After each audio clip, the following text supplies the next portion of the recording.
और technical language में definition बताना है तो वो भी हम देख ले सकते हैं। The supply curve is a graphical representation of relationship between the price and root supply curve.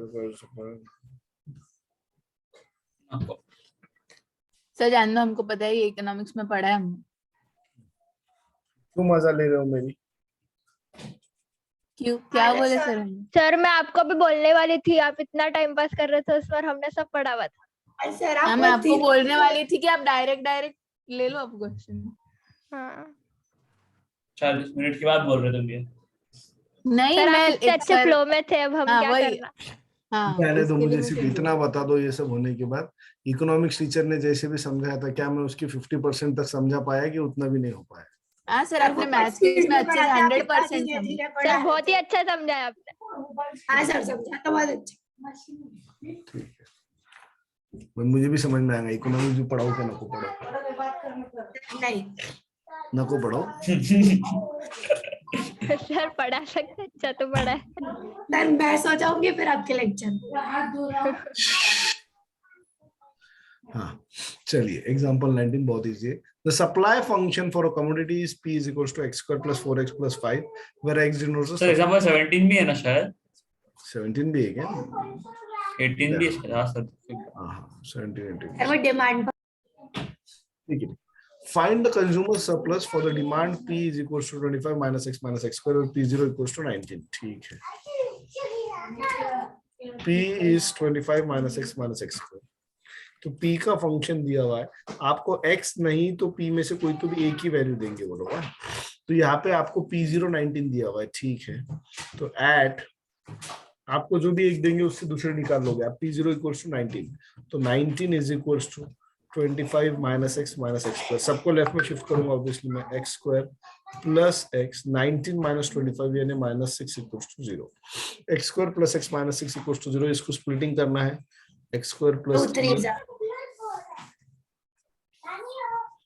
x plus 3 minus 2 x plus 3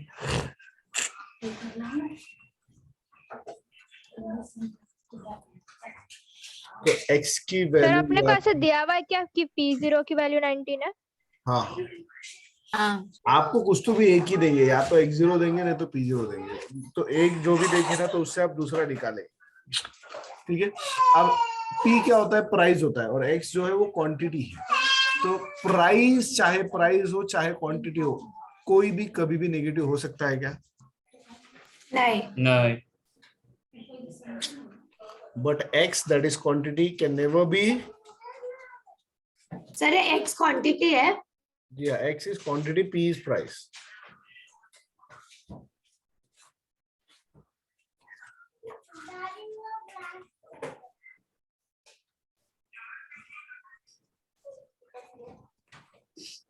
so x की वैल्यू -3 पॉसिबल ही नहीं है, तो इसीलिए x की एक ही वैल्यू पॉसिबल है, वो है +2।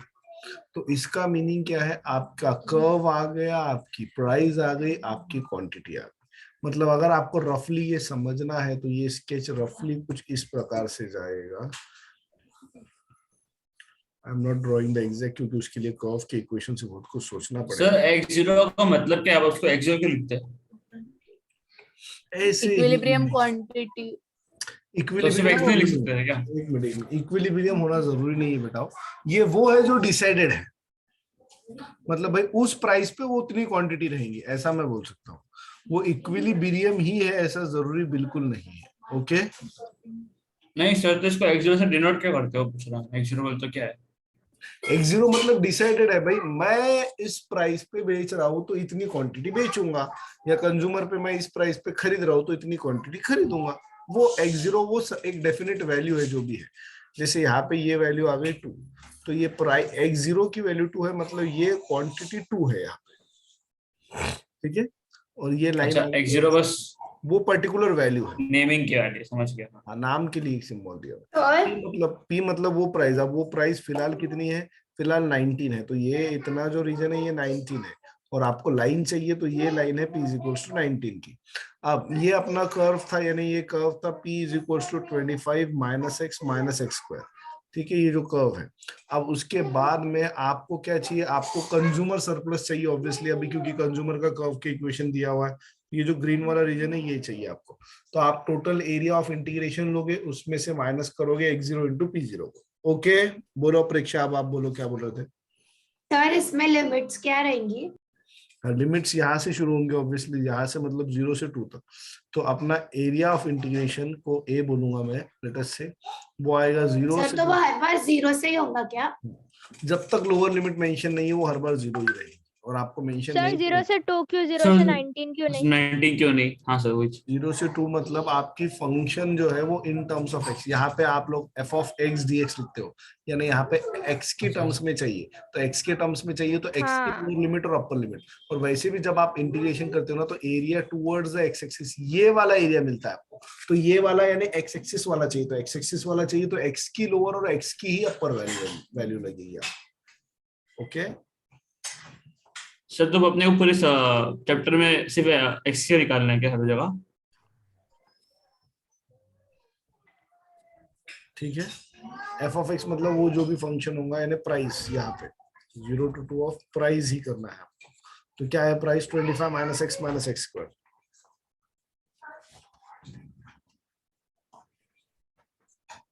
अब आप क्या करोगे, नॉर्मल इंटीग्रेशन की तरह हर बार जैसे करते हो इसको अलग अलग इंटीग्रेट कर दो।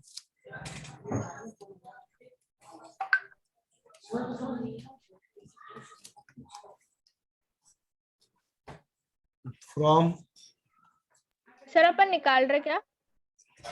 Consumer surplus, consumer surplus. उसके लिए पहले इंटीग्रेशन करना होगा।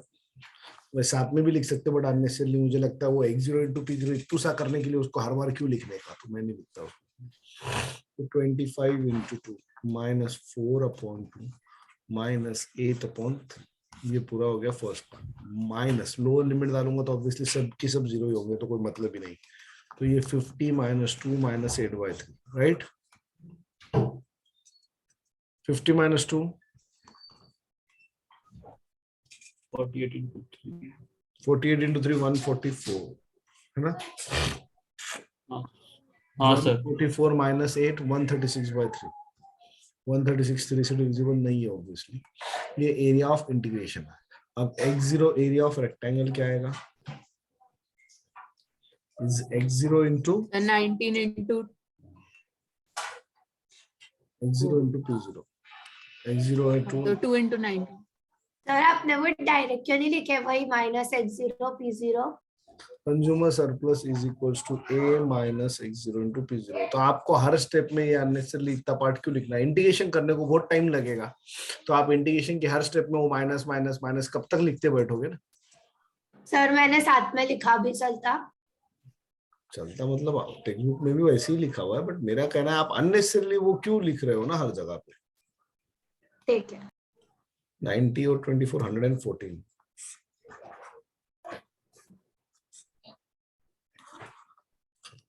ट्वेंटी 22/3। तो कंज्यूमर सरप्लस आ गया हमारा 22/3। उनका भी ये आया क्या, दैट्स हाँ आया समझ में। हाँ सर। जस्ट एक लाइन लिखा करो, इन्होंने नहीं लिखा एक्चुअली, को लिखना चाहिए। Therefore the consumer surplus is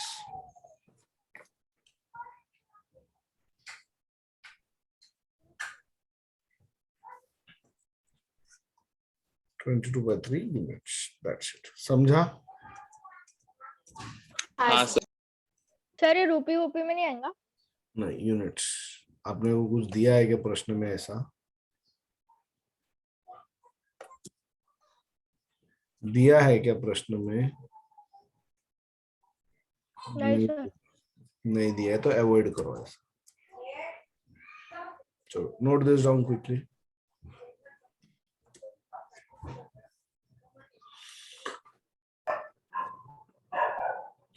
The demand function for commodities P is equals to 10 by x plus 1. Find the consumer surplus when prevailing market price is 5. Market price is 5 and when P is 5, ऐसा clearly दिया हुआ है। Sir तो इसका integration निकले x निकाल लेंगे। हाँ sir. Same question. I equals to P का वैल्यू क्या दिया हुआ है आपको, 10 divided bye x plus 1। Find the consumer surplus when the market price is 5, यानी एट P0 इक्वल्स टू 5 हमें x0 ढूंढना होगा सबसे पहले। तो भैया 5 is equals to 10 upon x plus 1, x plus 1 यहाँ शिफ्ट कर दीजिए, ये हो जाएगा 10 divided by 5। What is 10 divided by 5? 2। तो x इज इक्वल्स टू 1, यानी क्या मैं कहूँ कि x0 1 आ गया? हेलो, हाँ सर। हाँ सर। हाँ। तो अब हम लोगों को सबसे पहले रिक्वायर्ड एरिया निकालना है under the curve which will be from 0 to x0 of the function which is p dx. So what is your p? P is 10 upon x plus 1 और x0 की वैल्यू क्या है? 1, 10 upon x plus 1 the whole dx. ये 10 जो है वो constant है, 0 to 1 1 upon x plus 1 the whole dx. What is integration of 1 upon x plus 1? Tell me quickly.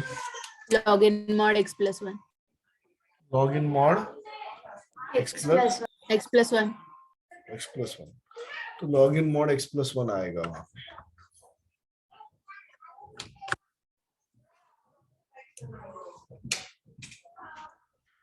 And log in mod x plus 1 from 0 to 1. Upper limit minus lower limit क्या आएगा ये? log of 1 plus 1. हाँ तो तो log of 2 ही आ जाएगा। log 2 minus log 1 हो जाएगा क्या? हाँ, log 1 is always 0. तो फाइनल आंसर एरिया का आ गया 10 log 2। फिर एरिया ऑफ रेक्टेंगल क्या आएगा? It is simply x0 into p0. x0 कितना है? 1. p0 5. 1 5s are 5. So therefore consumer surplus is total area under the curve minus area of total area under the curve is 10 log 2 minus 5. That's it. So therefore the consumer surplus is this in units. खत्म। आगे समझ में आपको? हाँ sir. हाँ sir, हो गया जल्दी से लिख लो फटाफट, एक ही मिनट का काम है। Quickly right this. सर, हो गया। हाँ सर।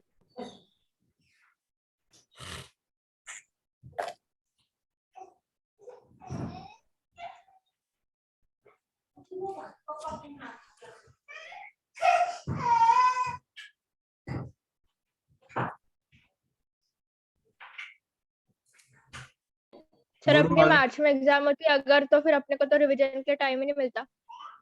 हाँ नहीं सर, बका जाते थे तब तक। आपको लगता है मार्च में एग्जाम होती थी तो अभी जैसा चल रहा है उतना आराम से चलता था अपना, है ना? सर, फिर भी सर पूरी तो रिवीजन हमारे लिए कैसे वो करते कितना थे हेक्टिक हो जाता। हाँ वो तो होता ही था, अपना अभी तक सिलेबस हो जाता था अगर एग्जाम मार्च में होती। सर, अभी भी अपन 15 तारीख के पहले खत्म करना चाहिए सिलेबस। हाँ हो जाएगा। चल हो गया सबका? हाँ सर, हो गया। नेक्स्ट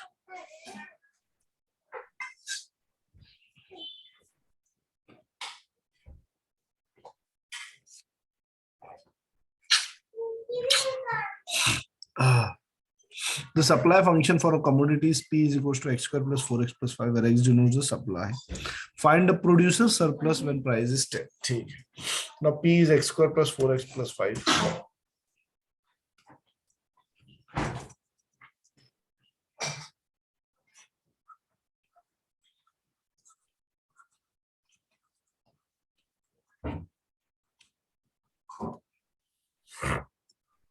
अब आपको क्या करना है? The supply function for a commodity is given as dash where x denotes the supply. Find the producer surplus when the price is 10. तो at p is equals to 10 सबसे पहले आपको x निकालना।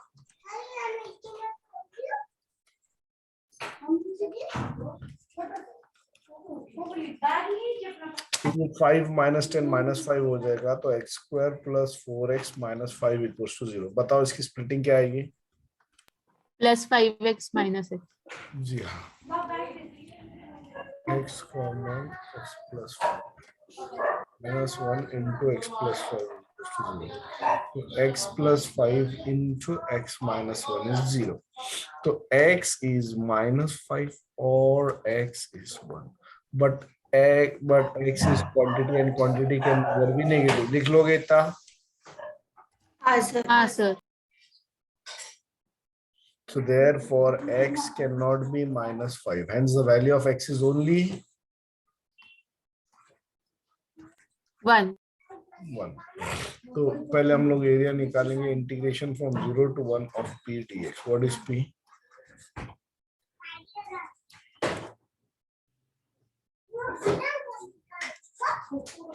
What is integration of x square?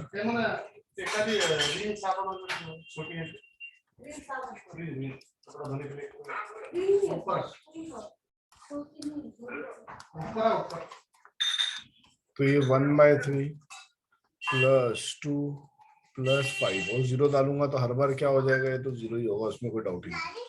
तो 2 + 5 7 7 3 21 + 1 22/3 आ गया क्या?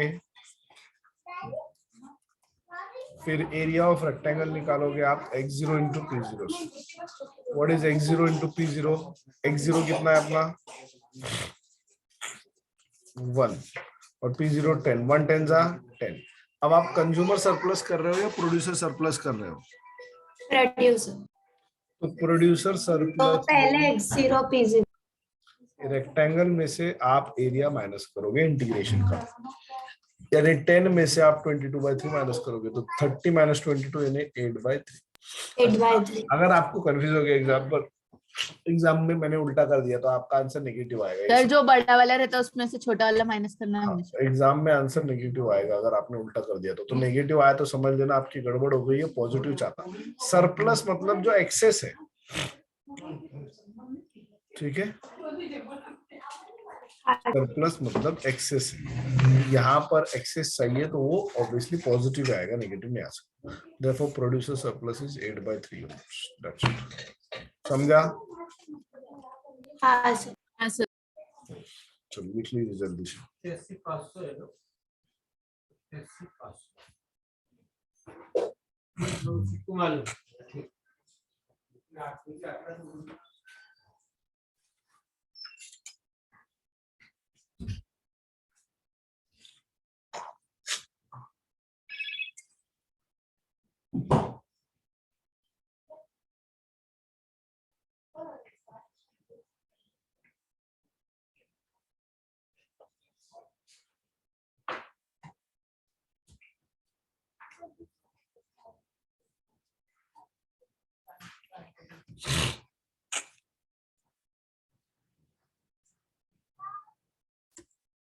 चलो हो गया ना? हाँ सर. अरे हो गया, लिख के बाकी है? हो गया सर. Yes sir. पूरा हो गया क्या लास्ट तक? हो गया सर. हाँ सर. हाँ.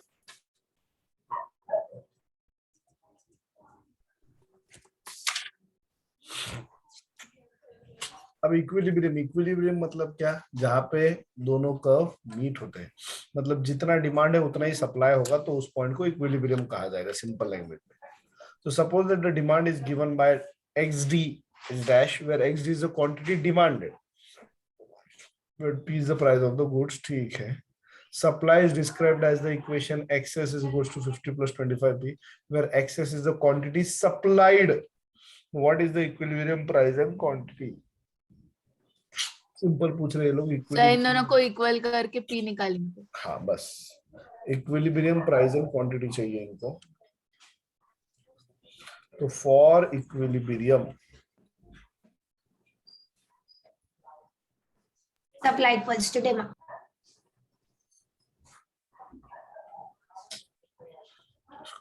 पेन को नोट बंद हो गया. सर 1 मिनट क्वेश्चन बताओ. एक minute.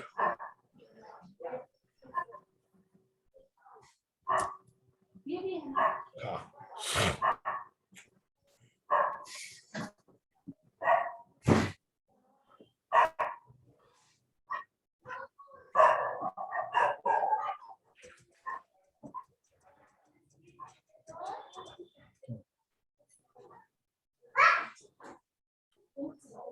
The quantity demanded is equals to the quantity supplied. XD is equals to X.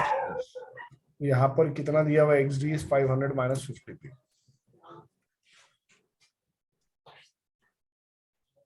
Quantity supplied excess कितना है? 50 plus 25. 500 minus 50, 450. 50 plus 25, 75.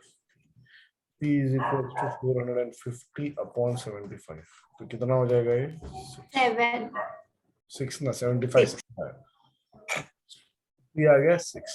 अब आपको ये प्राइस आ गया, बट क्वांटिटी भी चाहिए, तो काय में डालू? XD में डालू क्या एक्सेस में डालू? किसी में भी डालो, सेम आने वाला है, तभी तो हमने किया है, तो किसी में भी डालो आप लोग।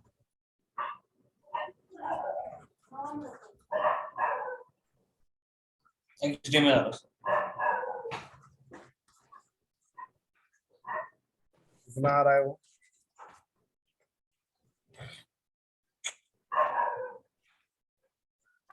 Sir 200. 200. So therefore at equilibrium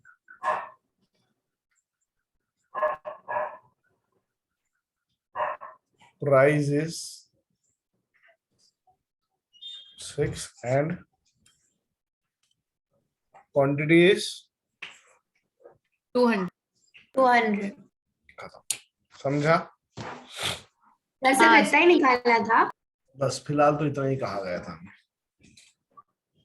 sir जाना नहीं पहले रुकना? पहले लिखना है, फिर बात करना है बाकी। हाँ लिख तो लिया। इतने ही एग्जाम्पल है क्या इसके? हाँ एग्जाम्पल तो इतने ही होंगे। सर ये कितना सर क्या इजी है। इजी था ये टॉपिक सर। हाँ ना। हाँ ना। तो मैथ्स इजी चलता है। नहीं सर। सर मेरी तो गलतफहमी दूर हो गई सर, आपकी भी हो जाएंगी जल्दी। ये एक्सरसाइज करके लाना, ऐसा बोलेंगे अब आप? हाँ 3.6 ऑब्वियसली आपको करनी ही है, बट अभी हम लोग केस बेस्ड क्वेश्चन, ये इसकी जो एक केस स्टडी दी हुई है अभी की अभी हम लोग क्लास में कर लेंगे। हाँ सर उल्टा अपना ललित का होमवर्क दिया करो सर, फिर स्कूल में लेके जाता था, स्कूल में भी करता था, ये बुक ही नहीं रहता।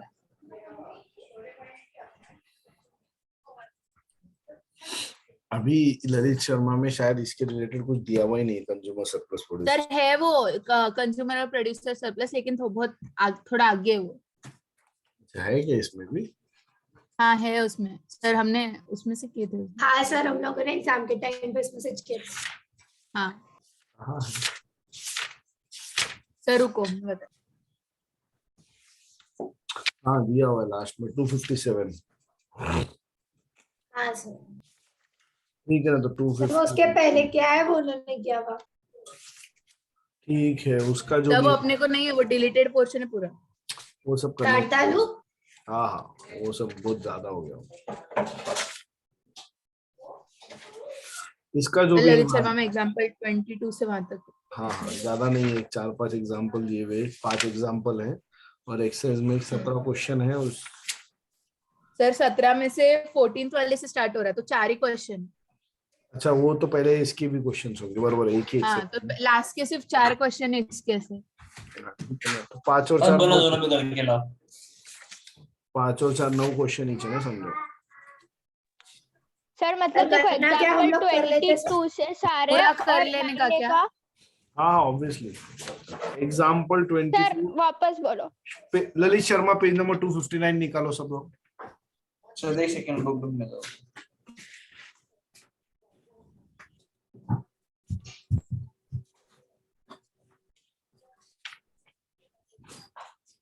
निकाल लिए? हाँ सर। वहां पे एग्जांपल 22 से लेके पेज नंबर 261 तक एग्जांपल 26 है। हाँ सर उतने करने हैं, ठीक है। सर एक सेकंड ना। हाँ सर ये 24 एग्जांपल क्या है? वो रिलेशन एस्टेब्लिश करना है, लीनियर रिलेशनशिप बनाना है, ये अपन अभी सर जान दो, वो एक छोड़ देंगे हम। ये अपन केस स्टडी में करेंगे अभी। तो आया तो आपको ठीक, नहीं तो कल बता दूंगा, टेंशन मत लो। 24, 25, 26 जो है ना वो केस स्टडीज है, इनका भी कहना वही है। और एक्सरसाइज 9A में आपको करना क्या क्या है? 17 वाला करना है, 16 नहीं है आपका, 15th वाला है, 14th है, बस इतना ही है, 3 ही क्वेश्चन है। सर वो 8th वाला भी है 8 भी है क्या? सर, 14 भी है 14, 15 और 17, ये 3 तो बोला ही है मैंने। सर। वो 8th वाला 14 के जैसा 8 पढ़ने दो मुझे। हाँ 8 भी करना है ऑब्वियसली। 8, 14, 15, 17, बस इतना ही करना है, समझा? 8 सर। सर तो एनसीईआरटी नहीं करना ना, अभी पहले ये कर लेना। नहीं दोनों भी करना है उसमें। सर एनसीईआरटी में क्या करना है? ये एक्सरसाइज 3.6। सर कितना सा आ रहा है? अरे तो उसमें कुछ बड़े बड़े सम्स नहीं बेटा, बहुत छोटे छोटे सम्स है, 1-1, 2-2 मिनट के तो क्वेश्चन है, उसमें करना ही क्या है आपको। ठीक है सर। पहले एनसीईआरटी कर लो, फिर ललित शर्मा कर लेना। तो हो गया चैप्टर। हाँ अभी ये केस स्टडी पढ़ा दूंगा मैं, फिर इसके बाद अभी सिर्फ डिफरेंशियल सर इक्वेशन। फिर कल से आप डिफरेंशियल इक्वेशन स्टार्ट सर करें। हो जाएगा आपका हमारे एग्जाम के पहले पूरा। मिसलेनियस भी बचा हुआ है इसका, कल तो नहीं होगा डिफरेंशियल इक्वेशन। सर क्या मिसलेनियस? ये क्या है नया? अरे सर वो हम कर लेंगे सर, उतना तो हम। वो आप होमवर्क दे दो। हाँ सर, आप उसके भी क्वेश्चन करके दे दो। पहले आज जो होमवर्क दिया हुआ उतना आप करके लाओ, कल क्या होमवर्क हम दिलाओ। बोल रहे सामने से होमवर्क दे रहे थे, आप दे रहे थे। सर हमारे सारे सब्जेक्ट के 2-2, 3-3 बार रिवीजन करके हो गया सर, मैथ्स पढ़ के ही नहीं वहां पे हाँ तो सर, पढ़ा आप था मैथ्स ना। कर दो मेरा। आप सर ठीक है, आपको जितना बोला है आज उतना करके लाओ आप। ये केस स्टडी बेस्ड क्वेश्चन अभी मैं पढ़ाता हूँ, तो अभी टाइम है ना थोड़ा, वापस से मीटिंग खत्म हो जाएगी तो वापस से 10 मिनट ज्वाइन करना पड़ेगा। हाँ सर। तो इसको एंड कर दिया ना तो हाँ एक काम करो, ये एंड कर दो, रौनक यही लिंक पे सर आप ही कर सकते हैं। हाँ सर सेम नहीं। हाँ तो आप सेम ही लिंक end पे कर। सब लोग ज्वाइन हो जाओ, एक 10 मिनट के लिए वो एक क्वेश्चन कर लेंगे हम लोग।